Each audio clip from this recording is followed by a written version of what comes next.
nziza uri Imana urutwa n'icyubahiro, Imana ubushobozi n'imbaraga. Ndagushimiye ku mwanya mwiza duhaye Yesu Kristo, ndagushimiye ko muri byose uri Imana, ndagushimiye kutajya unanirwa nta nubwo wigeze unanirwa. Ukuboko kwawe ni kwa kundi buri gihe gitari cy'amahanga, kwa ruri cyane kuri kuza buri gihe cyose Yesu Kristo. Mungu nakubariki kwa kuwa unaweza mambo yote Mungu. Isiyowezekana kwa mwanadamu kwako linawezekana. Nakushukuru kwa kundi hili Mungu ambaye amekuja kwa mbele yako.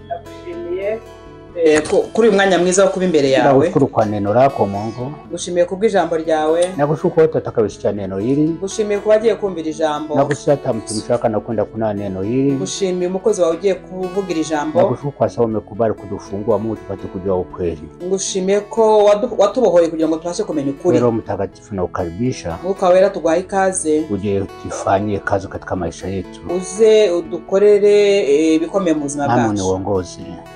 Muyobore katika jina la Yesu. Izina rya Yesu. Amen. Amen. Haleluya. Amen. Neno la Mungu tunaokwenda kuangalia, jambo ry'Imana tugiye kureba, ni silaha kuu kuliko zingine ambazo Satani aitumia. Ni intwaro ikomeye Satani akoresha gusumba abandi. Na hiyo silaha inakuwa chanzo cha mambo mengi sana utokea katika maisha. Iyo ntwaro iba ni ikintu gikomeye Satani akoresha. Na Shetani katika mambo utafurahia mwanadamu afanikiwe. Satani muri byose ntajya ashimishwa nuko umwana w'umuntu atera imbere. Na Shetani katika yote hafurahishwi na kuona Mungu anatukuzwa. Satani ntajya ashimishwa no kubona Imana ishyirwa hejuru. Na mafanikio ya mwanadamu atamtukuza Mungu. Kandi gutera imbere k'umuntu bituma Imana ishyirwa hejuru. Kwa hiyo Shetani hatakira hata siku moja. Satani rero ntajya bishaka. Na katika kuomba kwako, gusenga kwawe inaweza kubadilisha maisha. Gusenga kwawe bishobora guhindura ubuzima bwawe. Maana yake maombi pia ni silaha kuu ya Mungu. Kuko amasengesho ni intwari ikomeye y'Imana aliyotupa sisi wenyewe. Imana yaduhaye twebwe tupate kupambana ile nguvu ya Shetani, kugira ngo tubashe guhangana na zira mbaraga z'umwanzi. Shetani ana silaha kuu sana. Satani afite intwaro ikomeye cyane, ina nguvu sana, afite intwaro ifite imbaraga. Hataki mwanadamu afanikiwe, ntashaka ko kiremwa muntu gitera imbere, na hataki Mungu atukuzwe. Ntabwo ashaka ko Imana iramwa. Kwa sababu utakapofanikiwa, kuko nutera imbere utamtukuza Mungu, uzaramya Imana. Na ipo silaha nyingine ya Mkristo, hari indi ntwaro y'umukristo ambayo ina nguvu kuliko ile ya Shetani, ifite imbaraga gusumbya Satani. Sasa hiyo silaha Mungu ameturuhusu tuwe nayo. Iyo ntwaro rero Imana yarayiduhaye ili tupate kushinda mipango ya Shetani, kugira ngo tubashe kunesha imigambi ya Satani, tupate kuingia katika njia, tubashe kwinjira mu nzira ya kumbariki Mungu, yo guhesha Imana umugisha. Haleluya. Amen. Tunakwenda kuangalia neno la Mungu katika kitabu cha Efeso. Tugiye kureba ijambo ry'Imana mu Efeso. Katika Efeso sura 3, Abefeso ibice bitatu, mstari wa 19 hadi 21. Murongo wa 11 19 hadi 21. Dusome mu izina rya Yesu. Amen. Mumenye n'ubwinshi bw'imbaraga zayo. Yes, mujue wingi wa mbaraga ya Mungu. Iziha twebwe abayizeye. Imbaraga zayo z'ububasha bwayo bukomeye ziri. Mujue hizo nguvu kubwa ambayo Mungu anatupa sisi tulomwamini Mungu. Mumenye imbaraga, mumenye ubushobozi bw'izo mbaraga Imana iduha. Izo yakoreye muri Kristo ubwo yamuzuraga mu bapfuye, ikamwicaza iburyo bwayo ahantu ho mu ijuru. Ndiyo. Imushize hejuru y'ubutware bwose n'ubushobozi bwose, n'imbaraga zose, n'ubwami bwose, n'izina ryose rivugwa uretse muri iki gihe gusa, ahubwo no mu bihe bizaza. Kandi yamuhaye gutwara byose, ibishyira munsi y'ibirenge bye, imuha itorero ngo abe umutwe waryo usumba byose. Amen. Naryo ribe umubiri ushyitse kandi ushyikirwamo na byose. Haleluya. Amen. Tuangalie Samueli wa kwanza sura ya 2 mstari wa 6 hadi wa 8. Samueli Wa kwanza Samueli wa mbere sura ya 2 ibice 2 mstari wa 8 hadi wa 6 hadi wa 8. umurongo wa 6 kugeza ku 8. Yes. Samueli wa mbere ibice 2 umurongo wa 6 kugeza ku 8. Yeah. Isome mu izina rya Yesu. Amen. Uwiteka arica agakiza, Ndio. ashyira ikuzimu kandi agakurayo. Uwiteka arakenesha agakenura, Ndio. acisha bugufi agashyira hejuru. Yes. Akura abakene mu mukungugu, ashyira hejuru abatindi abakuye ku cyavu, kugira ngo bicarane n'abakomeye, kugira ngo bicarane n'ibikomangoma. Haleluya. Baragwa intebe z'icyubahiro, kuko inkingi z'isi ari iz'Uwiteka, kandi niwe yazishingishije. Haleluya chabutu. Haleluya. Leo tulikuwa kuangalia ijambo tureba na wakati tunaingia katika maombi kugira ngo twinjire mu masengesho na katika mambo ya tunayohitaji kufikia katika maisha yetu bijyanye n'ibyo dushaka kugeraho ni kutoka katika hali ya umasikini. Kutoka katika hali ya umasikini. Turasenga tukumva ijambo ry'Imana kugira ngo tumenye inzira yo kugira ngo tuve mu bukene. Kwa maana masomo tuliyosoma sasa hivi uko aya magambo dusomye anaonyesha kwamba Mungu ndio chanzo cha kila kitu. Aya magambo aragaragaza ko Imana yo ntangiriro ya byose. Mungu ndio chanzo cha kila kitu. Imana ni ntangiriro ya kimwe cyose. Silaha kuu shetani anayoitumia kuliko zingine, intwari ikomeye Satani akoresha umasikini.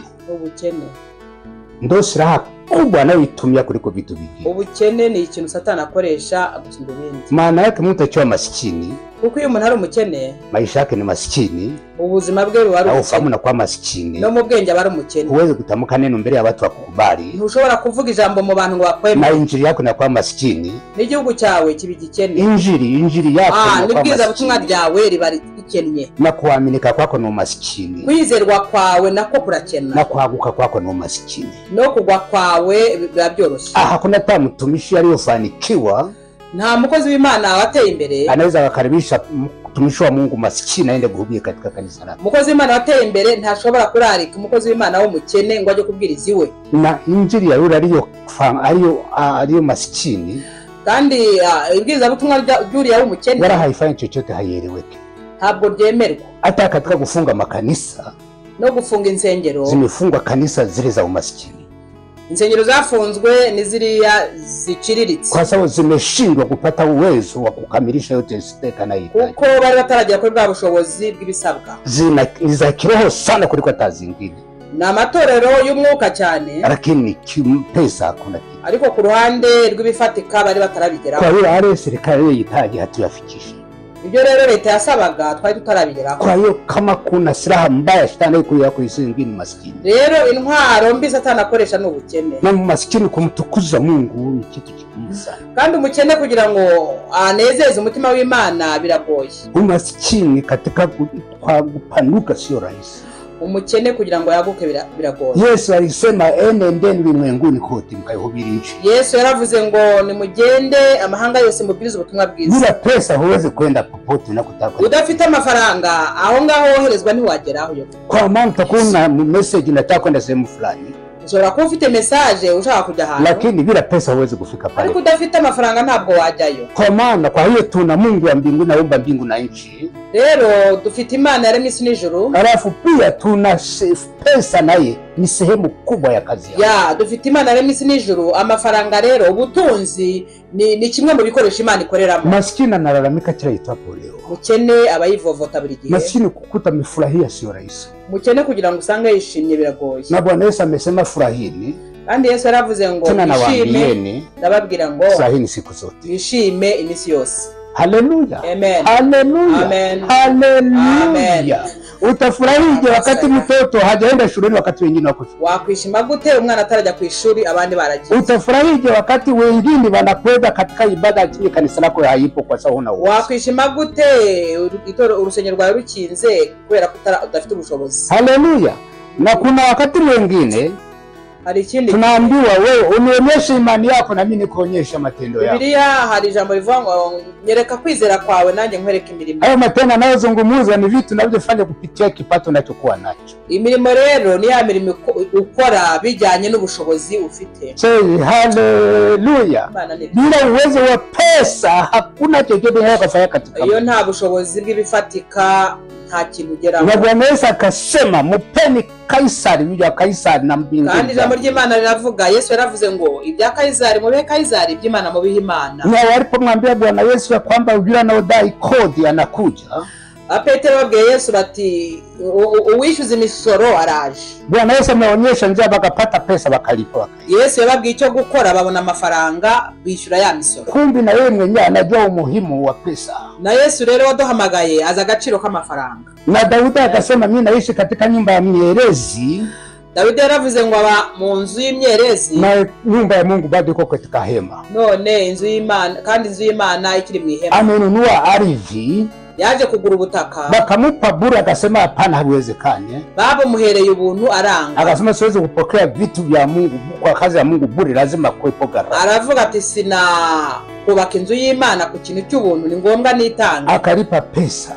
Dawidi yishyura amafaranga. Haleluya. Bakapata ardhi. Babona ubutaka. Solomon alipokuwa anajenga, Salomo ariho yubakira Imana, mpaka watu wakaanza kusema mtu mwenye hekima kakaza alizozifanya. Iyo bavuga umuntu w'umunyabwenge kubw'imirimo yakoze, bali patoa pesa.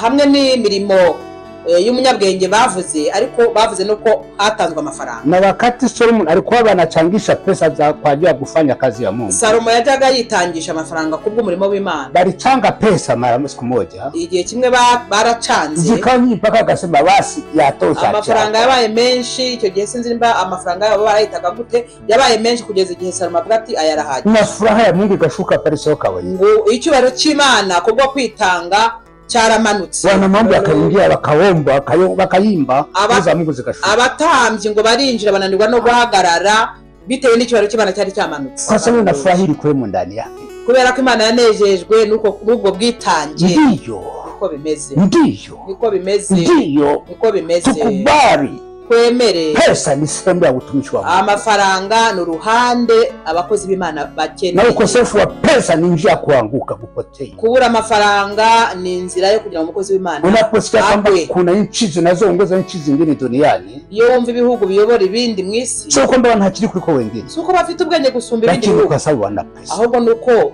bafite amafaranga. Na makanisa yanayofanya kazi sasa, n'amatorero akora akazi, sio kwamba na nguvu kuliko mengine, suko arusha yandi umwuka, bali pesa zinazotenda kazi. Ahubwo nibyo bagezeho n'amafaranga bafite. Na Biblia inatuambia neno moja, iratubwira Bwana asifiwe. Amen. Haleluya. Amen. Haleluya. Amen. Ngo dufanikiwe kama kimwili kama dufanikiwavyo kiroho.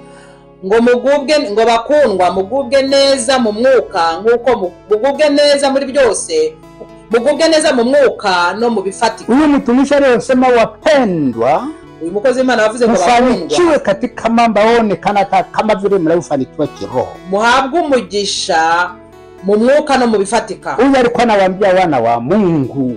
Uyu mukozi w'Imana Paulo yabwiraga itorero ry'Imana, kwa sababu baraka zote zinatoka kwa Mungu, kubera ko imigisha yose iva ku Mana. Na Biblia inatuambia kwamba baraka za Mungu huleta utajiri, kandi Biblia yatubwira ngo imigisha iva ku Mana izana ubukire. Baraka za Mungu huleta utajiri, imigisha iva ku Mana izana ubukire. Wale wote waliokuwa je wanatumiwa na Mungu zamani walikuwa matajiri, bariya bose tujya twumva bakoreshwaga n'Imana barabakire. Biblia inatuambia kwamba Abrahamu alikuwa ni tajiri. Biblia tubwira ko Abrahamu yari afite amafamu, yari umukire. Bwana asifiwe. Amen. Wale wote waliokuwa ndani ya Biblia wanatenda kazi walikuwa na uwezo. Abo twumva bari muri Biblia benshi bari abakungu. Na Yesu akaja akaambia wana wa Israeli, Yesu yaje kubwira Abisirayeli, mtakapofika katika nchi murahidiwa na Mungu, muri mugera mu gihugu Imana yabasezeranije, mtakapokuwa mmejenga manyumba mazuri, nimesema hivyo nimumara kubaka amazu meza, na kula chakula kizuri, no kurya neza. Musije mukasahau Mungu aliyo wapeleka. Yarabihanije Yosuwa ngo nibamara guhinduka ubuzima ntibazibagirwe Imana aho yabakuye. Bwana asifiwe. Hajasema mtakapojenga vinyumba vya hovyo hovyo. Ntabwo yavuze ngo nibamara kubaka hovyo hovyo. ubuzu buciriritse. Manyumba mazuri. Yarababwiye ngo nibamara kubaka amazu meza mukarya neza. Munafanya hali nzuri. Mumerewe neza. Musije mukasahau Mungu aliyo wawezesha gufuka katika. Yarababwiye ngo nimuzibagirwe aho mwavuye. Aliyo katika nchi ya Misri. Nimuzibagirwe Imana yabakuye muri Egiputa. Akapigania vita. Ikabarwanirira. Mukaingia katika nchi yenu. Mukinjira mu masezerano. Sasa mnakwenda kustarehe. None mugiye kugubwa neza. Barijoye kwamba baraka zote zinatoka. Yarabiharije ngo nibamara gutabarwa ntibazibagirwe. Mara nyingi tunakuwa tunaomba Mungu tubariki kiroho. Kenshi tubwira Imana ngo twuzuze imbaraga. Na unakuta warokore wengi sana tumejaa nguvu kweli. Kandi koko abarokore benshi twuzuye umwuka wera. Na shetani akatweka pembeni. Satani akadushira ku ruhande. Kiroho natuacha tuingilie sana tu ndani. Akatureka cyane mu mwuka. Arachana tunyanganya ile hali ingine saya. Ariko akadufungira bwa buzima bwo mwisi. Silaha ya kwanza kiroho anatuacha tusonge mbele. Nukuvuga ngo aratureka mu mwuka tukerekwa tugahishurirwa. Tunahubiri nguvu zinashuka. Tukabwiriza umwuka kamana. Tunafanya miujiza. Tugakoreshwa ibitangaza. Tunatoa unabii. Tugahanura. Mambo yanakuwa safi sana. Ibintu bikagenda neza. Lakini ariko ile silaha ya pili ambayo ni ya kipesa, ya ntwaro ya wamugisha ku ruhande rwo mafaranga anatunyanganya tusifate, akahafunga ngo ntitubigereho. Kwa maana jifanikiwe kiro hata kama unahubiri usiku na mchana. Kuko iyo watera imbere mu mwuka, lakini wewe unasikini huna lolote lile. Ariko nta mafaranga ufite. Ni kiwete. Uba ufite uburema. Una mguu mmoja. Ufite uburema ruhande rumwe. Ndio utende kazi. Ya haba hari ukuguru kumwe kudakora kazi. Alikwambia ndeni ulimwenguni kote. Wese avuga ngo nimujye mu mahanga yose. Hajasema fulani na fulani na fulani. Ntabwo yavuze kana. Aliwaambia wanafunzi wake wote. Yabwiye abigishwa be bose. Hapa mamlaka. Abaho ubushobozi. Hapa nguvu na uweza. Aha ubasha n'ubushobozi. Wagufukuza mapepo. Wakwirukana abadayimoni. Kuponya magonjwa yote. Gukiza indwara zose. Na kufundisha neno la Mungu. No kwigisha ijambo ry'Imana. Akaambia nendeni ulimwenguni. Mukafani kwa wanafunzi wako. Arabwira ati mugende amahanga yose muhindura abantu kuba bigishwa banje. Kwa hiyo shetani yeye ni mjanja. Satani rero ni umuhanga. Anakuacha uwe na nguvu. Arakureka ukagimba pale anakuacha. Ntakubuze kwihiriza ngo usenge. Unahubiri, abwiriza, unakuwa na maombi ya kila itapo leo, ugahora wiyirije usenga, unakuwa mlimani kila itapo leo, ugahora ku misozi usenga, nyumba nako ku maombeni kila wakati, ugahora wiyirije usenga, wewe unahubiri tabuhubiri, ukanabwiriza, unaombea na watu miujiza inatendeka, ugasengera abantu bitangaza bigakora, na mambo mafanyika mengi, ibintu bigakoreka, lakini ule mguu mwingine utende kazi, ariko rwa ruhande rw'ibifatika hautakuwa hapo ugahora ufungiye aho ngaho, hutatimiza ari Bwana ari gusudia, ntabwo uzasohoza bya bindi Imana yagambye, gutwara ubutumwa ahandi hantu, sasa huna uwezo wa kwenda, nta bushobozi ufite, na wao watu wakuna waombea, bantu usengera wanaondoka, bantu hanurira, unabaki pale bo batera imbere wowe ugahera aho ngaho, na chochote kile kugira aho ugera, utakiuliza mambo yamekuwa kwibaza ngo bimeze bite. Na wakati mwingine ikindi gihe shetani ni mbaya, satani ni anaweza akakuingilia, hata namuombea mtu, wasengera umuntu moyo mwako nawaza, ugasengera umuntu, utakapomaliza kuomba ugasengera umuntu utekereza ngo nindangiza kumusengera Mungu amutumie nipate kitu fulani, Imana mukoreshe agira icyo atanga. Umasikini ni kitu kibaya, ubukene ni bubi. Shetani hapende kugusa jinsi yako ya kuabudu na nini. Satani ntabwo ashaka gukora ku mpano yawe kuririmba, kwa sana jua hiyo ni ya Mungu, ntabwo ashaka kugufunga ngo ibyo ntubikore, lakini anakunyanganya ile yingi, ariko akakubuza bwa burenganzira bw'iterambere ry'ibifatika.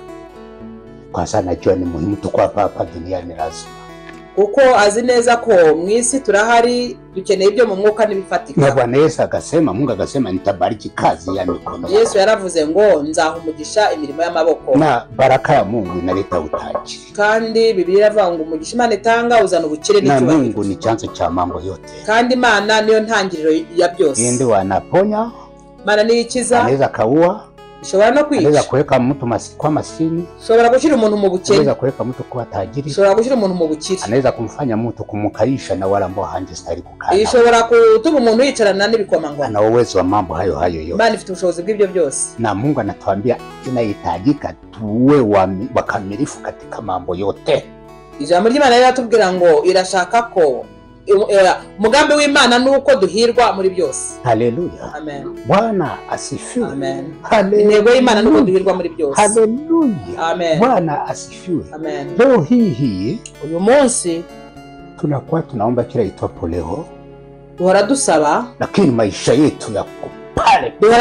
Turasenga buri munsi ariko ubuzima bwacu huzuni na shida, agahinda, ibibazo, malengo na maono ulio nayo chungu mzima, intego y'amayerekwa ufite menshi cyane, lakini hautoke pale pale ntubigereho. kwa maana mfalme wa kukufikisha pale ambapo ni pesa huna, uko umwami w'isi ariyo mafaranga ntayo ufite. na tuko duniani hapa kandi turi mu isi dukeneye amafaranga. Bwana asifiwe. Amen. Bwana asifiwe. Amen. Bwana asifiwe. Amen. Haya mambo mawili ni lazima yawepo. Ibi bintu bibiri ni ngombwa bibeho, ili kazi ya Mungu ipate kukamilika mu mwuka n'ibifatika, kugira ngo Imana lazima uwepo. Ni ngombwa ngo ube umunyamwuka. Na kipesa ni lazima uwepo. Noneho wajya no ku bukire bw'ibifatika ukaba hari icyo ufite, maana yake bitakuheshimisha, ibyo bizatuma wubahwa. Haleluya. Amen. Na mdogo wangu zamani tulipokuwa Uganda, murumuna wanjye tukiri Bugande, alikuwa hajaokoka, yari atarakizwa. alikuwa ni mwinjinia akiwa na uwezo sana, yari umwenjeniyeri afite amafaranga, lakini alikuwa mtulivu sana. yari umuntu witonda cyane. Siku moja kaniambia, nimeshangaa, ikimwe arambwira ati natanga, popote napokwenda katika makanisa, ngo ajya hose mu matorero, nakaa pamoja na watu wengine, yicaranye n'abandi, mchungaji anakuja anashika mkono kwenda kunipa kiti cha mbele na kana viongozi mbele, ati nicarana n'abandi, umushumba akampagurutsa akanjyana kunyicaza imbere, na sijaokoka mimi. kandi sindakizwa. Bwana asifiwe. Haleluya. Amen. Sababu gani? Kwa sababu ana pesa. Kubera iki? Kubera ko afite amafaranga. Na mtu mmoja akatuambia nikiwa na pesa dansi, umwe yaratubwiye, akasema nakunyaka kapombe, yaratubwiye ati jewe inzoga, akiri uongozi wananiweza kukaa mbele na wengine uongozi, ariko abayobozi banje banyicaza imbere n'abandi, na mimi nakunyaka kapombe kangu, kandi jewe ndakisinda. kwa sababu hangalia mwili wangu, abonye president anaona ni mwili wa kipesa, babona ndo umunyamafaranga.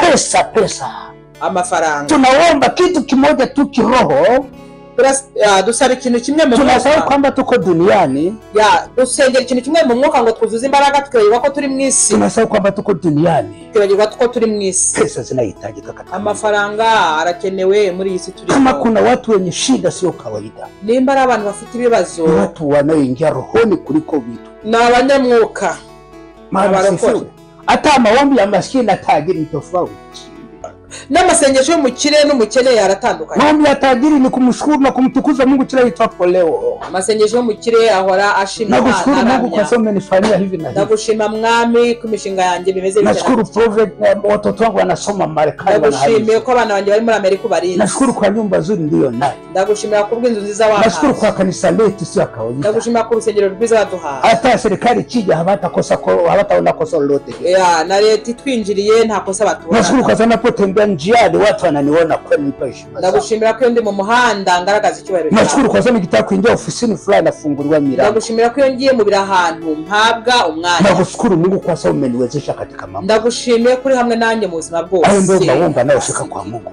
Ayo niyo masengesho agera ku Mungu. Nayo tama basema kujitoa, anatoa mapesa na kwenda anatoa. Niyo bavuze kwitanga ntabwo arinda kubara, araterura gatanga. Na anaposukuma kusaidia mtu anatoa bila shida. Iyo ayowe n'umwuka gufasha umuntu abikora nta adasabye sanda agatangisha. Anaposukuma kwenda kupeleka habari njema anakwenda kwa sawa nayo. Iyo ayobowe kujya kubwiriza ubutumwa mu kindi gihugu agenda adasabirije. Lakini maombi ya maskini, ariko amasengesho y'umukene yakwamikana kunungunika, nukuganya no kwivovota. Mungu naomba unifanyie hivi. Maana ndakwinginze. Mungu naomba unipe hiki. Kubera iki bimeze. Mungu naomba unipe pesa. Ariko kuki wanyu. Mungu umefanya hivi na hivi. Kuki. Leo tunagira tunasema eti Mungu ndio maombi anafika kwa Mungu.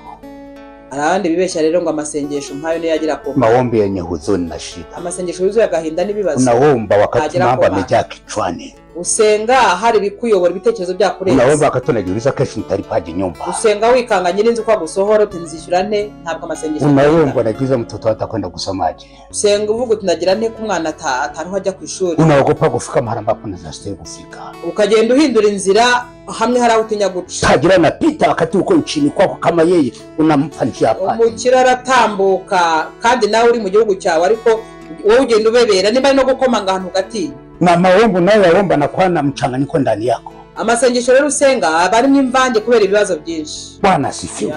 Ni lazima tuanze kudai haki yetu kutoka kwa Mungu. Ni ngombwa rero twimenye twishyuze uburenganzira bwacu. Kwa maana Biblia inatuambia wazi ya kwamba kwa Biblia inatubwira ngo pesa na dhahabu vinatoka kwa Bwana. Fedha ni dhahabu ni ibya Data. Na mimi ndio nimewachagua. Kandi ngo Imana niyo yadutoranije. Mpate kuwa mashahidi wangu. Kugira ngo tube bahamya bayo. Tena bapate kudumu.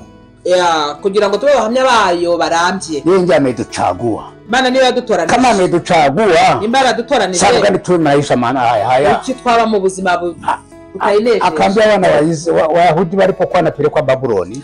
Abwira Abisirayeli bari Babuloni. Yeremia uambie kwamba watu wanawapenda. Ngo ubwira bari abantu bari Babuloni ko mbakunda. Na majina yameandika kiganjani mwangu. Amazina yabo yanditse mu gitabo cya. Na nayo batakia sio mabaya ni mema. Kandi icyo mbifuriza ni byiza si bibi. Sio kwamba nakutakia umasikini Mungu. Ntabwo Imana igushakira ubukene. Walipokuwa nakuja zamani kutuambia missionary, abamissioneri baza kutubwiza kera walikuwa wanatudanganya. Baratubeshaga. Banatuambia kwamba masikini matajiri hataingia katika ufalme. Batubeshaga ko umukene atazinjira mu bwami bw'Ijuru. Ili wawezi kuendelea kuchukua utajiri wetu apeleke kujenga. Kugira ngo bakomeze badusahura imitungo yacu bayijyana iwabo hanze. Batuwe gutwara madini yetu na vitu wanapeleka pale pale. Bagatwara amatorero yacu n'ibindi bakabijyana hanze. Na sisi tunakaa mimi masikini nitakwenda mbinguni. Natwe tukicara ngo batera nkunga. Unapata mawe unampeleka anapeleka nyumbani. Amabuye y'agaciro bakayatwara. Wewe kuambia kwamba masikini hataingia katika matajiri hataingia katika nyumba ya Mungu. Kugira ngo umukene ntazajya mu ijuru. Anaishi katika nyumba nzuri. Aba mu nzu nziza. Anaendesha gari nzuri. Atwara imodoka nziza. Alafu nakwambia wewe masikini ndio wao kuingia mbinguni. Wewe akakubwira ko wowe mukene ari uzajya mu ijuru. Lakini yeye mwenyewe utajana upata. Kandi we ubwe ubukire ni lazima dufunguke tujue. Bana b'Imana dufunguke tumenye ukuri. Tuko hapa duniani. Iri mwisi turasabwa iby'isi. Pesa zinahitajika. Amafaranga arakenewe. Unahitajika. Gutera imbere birakenewe. Unahitaji kuishi vizuri. Ukeneye kubaho neza. Unahitaji ule vizuri. Ukeneye kurya neza. Unahitaji ingie popote utakapo. Ukeneye kujya aho ushaka. Unahitaji ufanye kazi yote utakayo. Ukeneye gukora no guhindura umushinga ushaka. Unahitaji mtoto wako asome vizuri. Ukeneye ko umwana wawe yiga neza. Bwana asifiwe. Amina. Haleluya. Amen. Haleluya. Amen. Haleluya. Haleluya. Amen.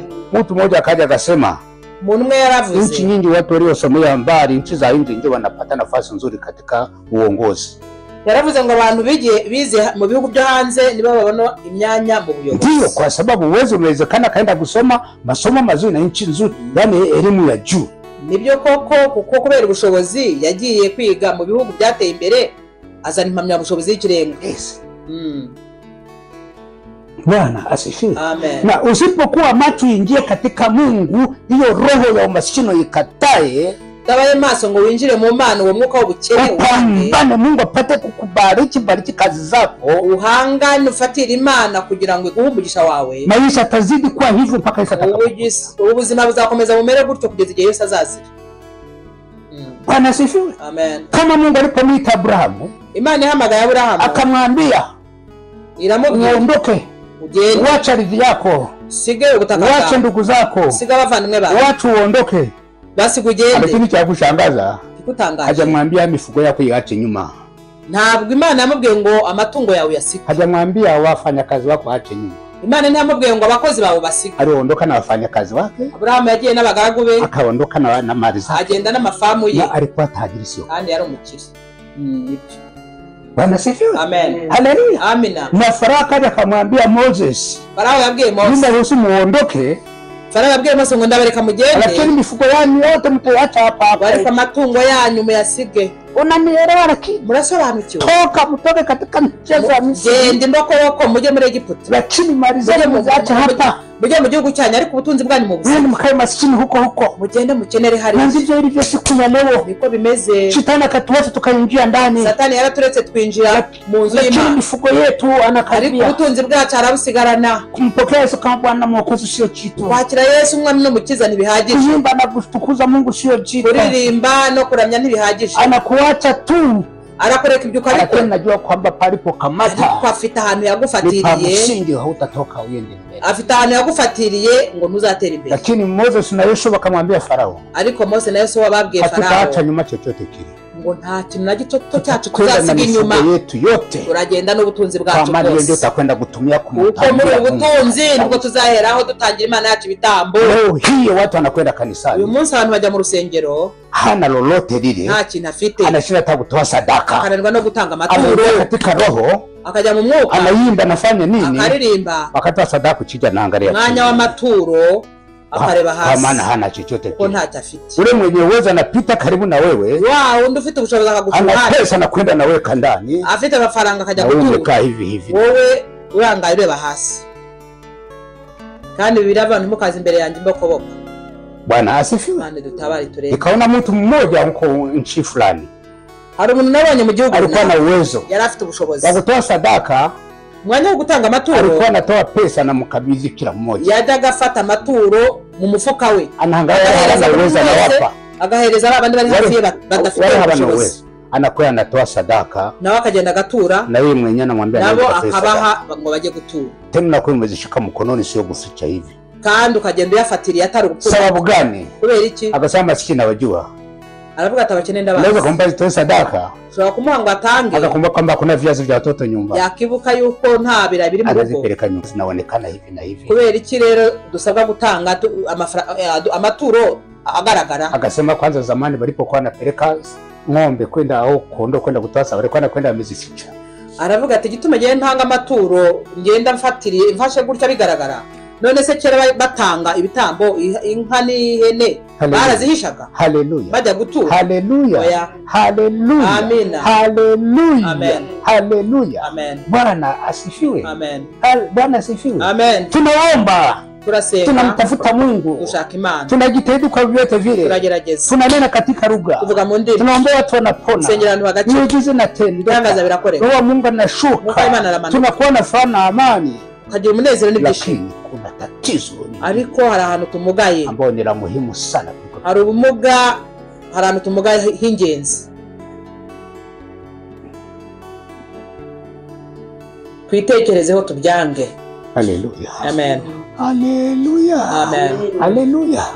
Mtumishi mmoja kaenda sehemu fulani, mukozi w'Imana ajya ahantu, akuta mtu anaomba, sanga nari barasenga, akamkuta pale, sanga arapfukamye, akaambia wewe, wa mtu alikuwa ni tajiri tu, umuntu yari umukire, alichokuwa kwa naomba alikuwa maskini, wasengaga yari umukire. Mwingine akaambia wewe ndafiki yangu, none uwo mukire akamshika mkono, inuka, amufata akaboko, amshika mkono, shati inuka, aramufata ati eguka. Mwingine akasema alikuwa kwenye maombi, natandi ndasi, akasema simama, ngo mukire ambwa ati haguruka, unanitoa katika roho, atariko kunkura mu mwuka. Mwingine akaambia tangu nianze kukuona, ndaramubwira ati kuva nini hizo kuva nkubonye hizo wananizo kama na uko katika roho, kandi uri mu mwuka, mbona maisha yako hivi na hivi, ubuzima bwawe ko budahinduka. Simama, ati haguruka, akasimama, arahaguruka. akasema shida yako ni nini?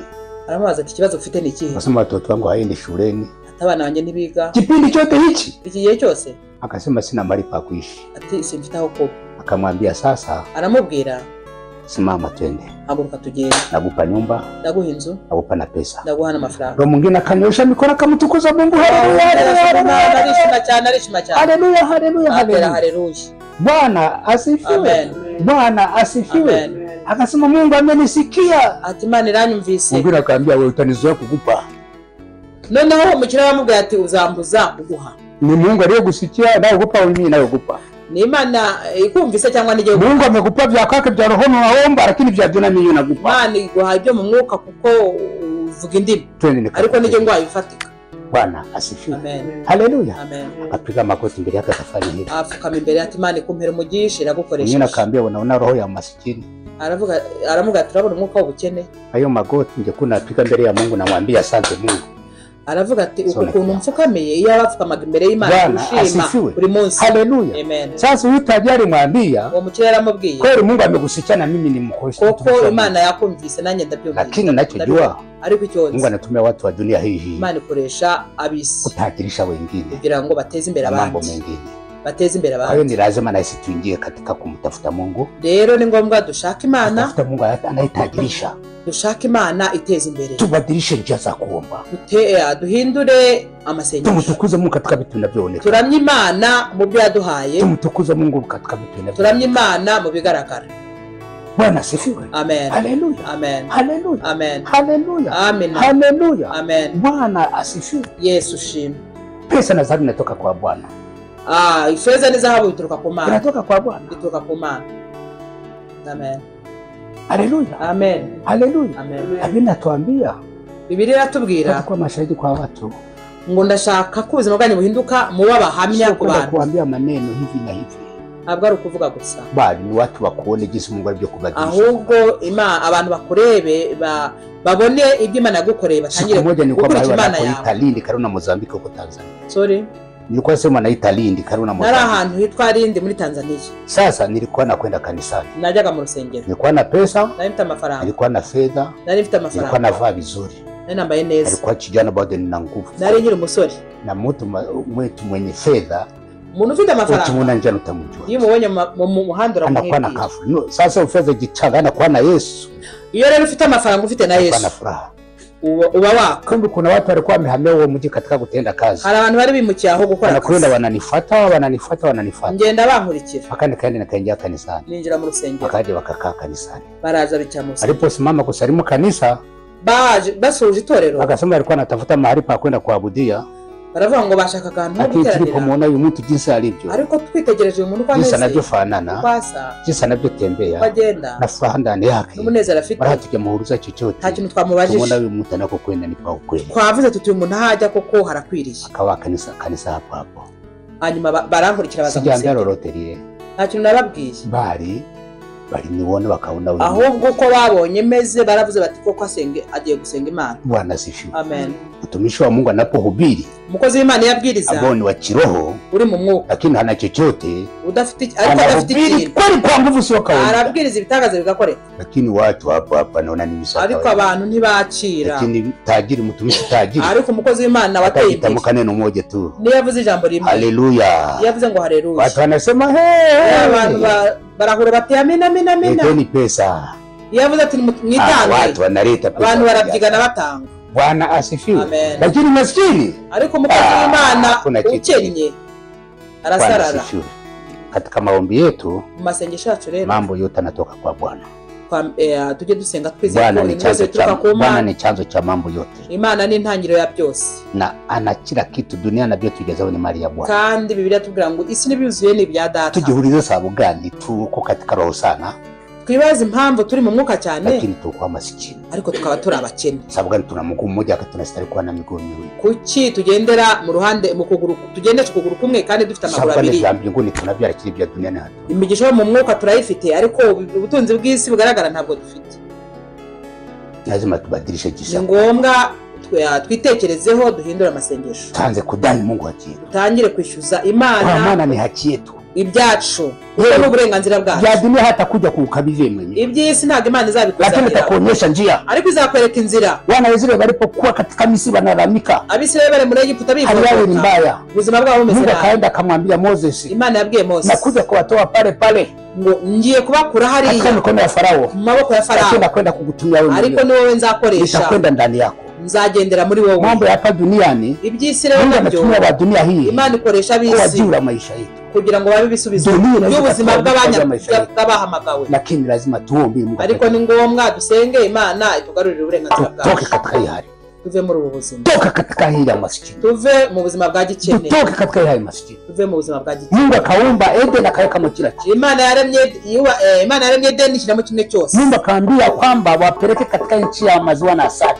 Imana ibwira Mose ngo banjane mu gihugu cy'amata n'ubuki. Sasa maisha gani tunaishi hivi sasa? None isuzuma ubuzima bayeho. Nyumbani umaskini, urugo n'ubukene, ufahamu umaskini, mu bwenge uri umukene, utembea umaskini, ugenda ugaragara ko umukene, watoto umaskini, abana n'ubukene, kanisani umaskini, urusengero n'ubukene, chochote umaskini. Impande zose ugoswe n'ubukene. Maisha gani hayo? Ubwo ni buzima ki kandi uri umwana w'Imana?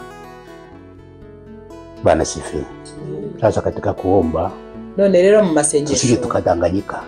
Ko kwibeshya. Tukasema tumatajia watakwenda mbinguni. Yaani tuvuga ngo abakene ntibazajya mu ijuru. Ataingia. Bazinjira. Sasa wana musifu na kumtukuza Mungu. Uko baramye Imana n'umutima n'ibyabo byose. Maskini kuingia ni kidogo sana.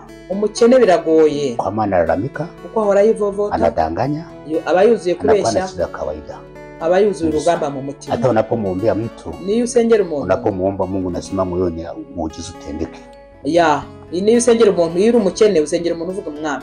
Uri gitangaza hanyuma umukoreshe amikintu.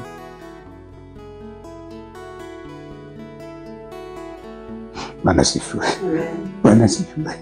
Bwana sifiwe. Na unaomba Mungu na kwenda kuomba ufanye muujiza. Ya ukabwira Imana ngiye gusenga ukora igitangaza. Lakini muone wako nasema huo muujiza utendeka na yule mtu atendekiki. Ariko usenga ngo Imana ikore igitangaza kuri uwo muntu kugira ngo uwo muntu nawe Imana imukoreshe agira ikintu yitanga. Uve muri ubwo kwanza kumudai Mungu. Tangire kwishyuza Imana. Kwanza kujidanganya kwamba tunakwenda. Kwa kwibeshya ngo turagenda kandi lazima kama tunaambia katika Yohana wa kwanza sura 3. Yohana na wa mbere igice cya 3.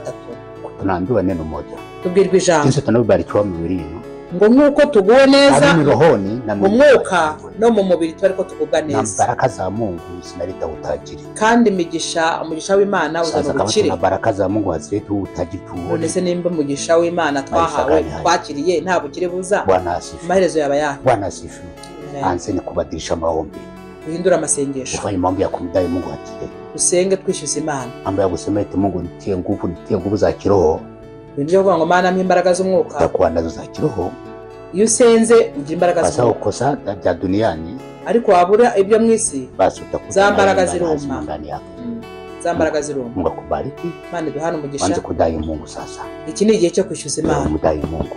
Senga twishyuza Imana. Tumana kwamba umaskini utajibye tunaletwa na Mungu. Kuko Bibiliya tubwira ngo ubukene n'icyubahiro byose ni bya Data. Feza n'izahabu ni bya Data. Tunahitaji maisha yetu ya kumfurahisha. Turashaka ko ubuzima bwacu bubwo kunezeza Imana. Tunahitaji maisha yake alete ushuhuda kwa Mungu. Turashaka ko ubuzima bwacu bubuhamya. Tunahitaji maisha yetu bilete watu kwa Mungu. Turashaka ko abantu batubona bakaza ku Mana. Tunahitaji injili yende hatambari. Turashaka ko ubutumwa bugera kure. Kufatana na uwezo wa pesa. Bijyanye n'ubushobozi bw'amafaranga. Kudanganya kwamba kutafuta pesa ni makosa. Ntazagire kubeshya ngo gushaka amafaranga ni cyaha. Utafute katika njia kawaida. Ya, ikibi ni ukuyashaka mu nzira mbi. Bwana asifiwe. Amen. Kuna watu wengine wameingia katika njia mbaya. Hari abantu binjiye mu nzira mbi. Sio kwa kupenda kwao. Atari bo wabishaka. Bari kufatana hali ya maisha walionayoishi. Ya, hari abandi binjiye mu nzira mbi yo gushaka ubuzima bitewe n'ubuzima bubi barimo. Bwana asifiwe. Sisi tunasema Mungu mjane kusudia hili na hili. Basanga turabanga Imana niyo yabyemeye. Wewe muzaza atakusudia mtoto wake maskini. Umubyeyi yashimishwa nuko umwana we ahera mu bukene. Uongo. Wakubwira gutyo no kubeshya. Bwana asifiwe. Amen.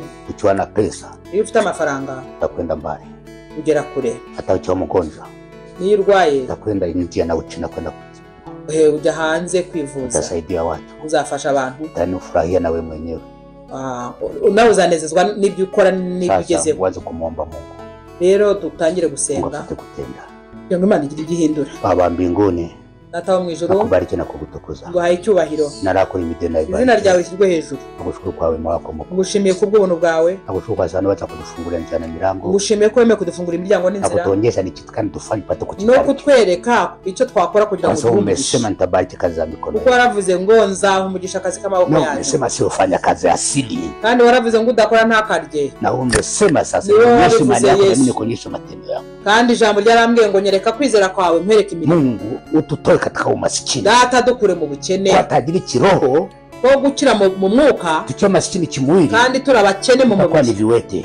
Twaba turi birema. Lazima wote yenda aende pamoja. Ni ngombwa byose ngo bibe biri ku rugero rwiza kugira ngo umurimo wawe ugere kure. Urakoze Data. Sifa na utukufu ni kwako. Icyubahiro ni cyawe. Katika jina la Yesu. Izina rya Yesu. Amina. Amina. Naitwa Pastor Jonas Ruzindaza. Naitwa Pastor Jonas Ruzindaza. Huduma yetu inaitwa Full Deliverance Temple. Uyu muhamagaro wacu witwa Full Deliverance Temple. Na channel yetu inaitwa Jordanite TV. Channel yitwa Jordanite TV. Telefoni yacu ni 0 7 7 8 8 46 4 00. Ingine iyindi telefoni 07 7 88 64 6 7 2 4 kama utakuwa na hitaji lolote, nimba ari ikifuzo waba ufite, utatuandikia, uzatwandikire au utatuita cyangwa duhamagare, tutafanya maombi, tuzasenga, tutashauriana, tuzagirana inama, Imana izakora. Izina ry'Imana yahabwe icyubahiro. Turabakunda izina rya Yesu. Amen. Amen.